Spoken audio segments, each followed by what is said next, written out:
Hello, my fellow writers, and thanks for tuning in again to Writing with Marshall, the channel where the plots are made up and the title is nothing catchy. It's story time, featuring one of my favorite bikes of all time, the 2014 Honda Valkyrie that I had for 3 years or so. So why am I showing this now? Because this summer I wanted another muscle bike. My choice boiled down to a barely used Triumph Rocket 3, or a blue and black 2014 Honda Valkyrie, but it was about 100 miles away. The Rocket was listed at $16,000, the Valk at just under $10,000. If you don't follow me, wait till the end to see my choice and why. What was a Honda Valkyrie? The 2014 Valkyrie was a stripped down and slightly reconfigured Gen 5 Goldwing. It was a muscle bike, but unlike the previous 1500cc Valkyries of yesteryear, it was not set up for touring in any way. Zach at Interstate Honda had asked me if I'd ever ridden one. I said, no, the front end looks ugly like a freight train or a bull or something. Then he threw me the keys and said, go ride it anyway, it will surprise you. Why, Zach? It's a Goldwing. I've had a Goldwing. He explained that it was hundreds of pounds lighter, with a different rake, trail, and wheelbase, different pipes, and it sits lower. Okay, fine. This is not that video, as I wasn't doing videos then. So obviously, I bought it, and here's why. My first impression was that it sounded better than a Goldwing. Lower pitched, slightly louder, more alive.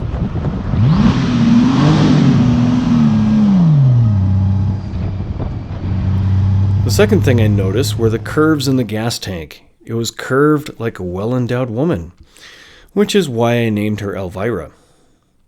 And then there is the main selling point. The torque off the line made me giggle like a kid on a downhill sled ride. With 118 horsepower and 121 foot-pounds of torque, the muscle bike exceeded most bikes of its day. The rear, with no traction control and little weight to prevent it, would breakdance behind you when the light turned green. Sometimes that is fun, sometimes it's darn annoying and dangerous as the car behind you thinks you are leaving the light. With its 1832cc engine and 6 high-performance fuel injectors, this bike got me up to and surpassing the speed limit in a toddler's count of seconds. The brakes would stop me faster than any of the V-twins I had ridden up to that point. This was a performance bike, an experienced rider's dream. For maintenance, it was just like a Goldwing. A shaft drive meant no belt tension or chain maintenance, the single oil meant only one plug to drain, and Goldwings use oil found anywhere. Getting to the air cleaner might be another story altogether, but that is not something you do every year. The engine is a low compression engine, and standard unleaded provides the most energy and the least amount of heat. It was such a joy to ride, I rode it often. In fact, when the Big Thompson Canyon reopened after years of post-flood reconstruction, this very bike and its rider were the first motorcycle to ride up the canyon and on to the top of Trail Ridge. The funny part was, the first bike to come down was the previous owner of my Goldwing at the time. It's a small world. This is also not that video. This video is me following Mrs. Marshall on her Triumph Bonneville T100, going up the Poudre Canyon. That sounds wrong. So why don't I have the Valkyrie still? Well, here's where I tell you what you need to know about the Honda GL1800C Valkyrie. As I mentioned, I also had a Goldwing at the time, as well as the Triumph Bonneville. The Bat Bike, or Voltus NM4, was probably in the garage too. Getting around the bikes to the toolbox gets irritating.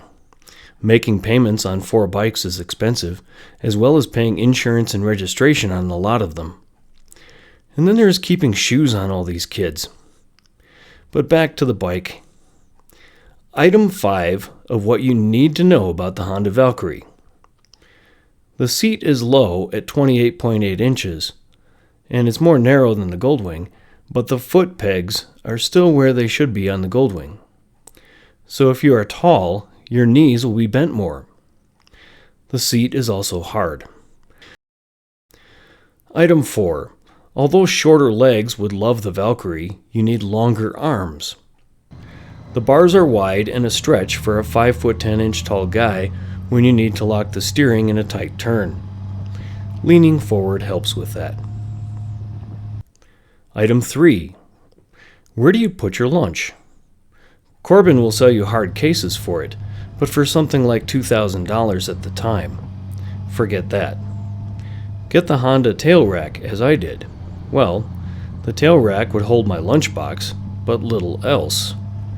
It was kind of a trapezoid. I eventually painted some plywood or sheet plastic, I don't remember which, to widen the rack base so that I could put an overnight bag on it. Oh, and there are no places to use as tie-downs if you want to strap to the rear seat. It is, after all, a sleek machine. Item 2 of what you need to know. There's no windshield. Considering how fast this dragon gets to speed, you need to relieve the wind off your chest. I first bought an aftermarket clamp-on, but that wasn't enough, so I bought the OEM Honda windshield. I don't recall any instructions coming with it. Once installed, it was nearly straight up and down. I modified the hardware to lean it back in line more or less with the front forks. That did the trick. By the way, I also added the not included fog lights. The main thing you need to know about the GL1800C Valkyrie, and the reason I sold it. It is stripped down to nothing. If your rides are less than 50 miles, then you may never notice the aforementioned and upcoming items. However, I live in Colorado, and I might ride 100 miles into the Rockies just for a quick lunch in Walden. The Valkyrie was a muscle bike, period. By the time you add a windshield, a new seat, some luggage to go anywhere overnight, you have spent thousands more on it. And the more you add to this bull, the sillier it looks. You still won't have heated grips or cruise control, and the bars are wide enough to make your shoulders sore. So, the main reason I sold it, I already had a Goldwing with all that and more. I've complained a lot about the Valkyrie in this video, but only in ways that it wasn't intended to be sold for anyway. Any and all muscle bikes fit these same complaints. The Valkyrie is a very powerful motorcycle even 10 years later. If you find one of these inexpensively, buy it, especially if you have the garage space. It's a lot of fun. Just don't expect to take it camping for long periods of time. The other cool thing about the Valkyrie is, it is actually attractive to many, even from the back. So why did I pay a lot more for the Triumph Rocket 3 instead of another Valkyrie? Because the Rocket 3 GT comes with a comfortable seat, bars that aren't stupid wide, a 6th gear, and it has cruise control and heated grips. It's also nearly a decade newer, not that that makes a huge difference with a Honda. The Rocket 3 has the same luggage and windshield problem off the showroom floor, but the previous owner for mine already added a windshield and a tail rack for me. Thank you, whoever you are. As for you, my viewer, thanks for listening to me jibber jabber again. And just to get this video on YouTube's viewing roster, I must ask you to like, subscribe, ring the bell, ring my fingers, and any other ways you can think of to make me more money. Keep those 2 wheels down on the pavement, keep your chin up as you ride into the curves. Thanks again for watching.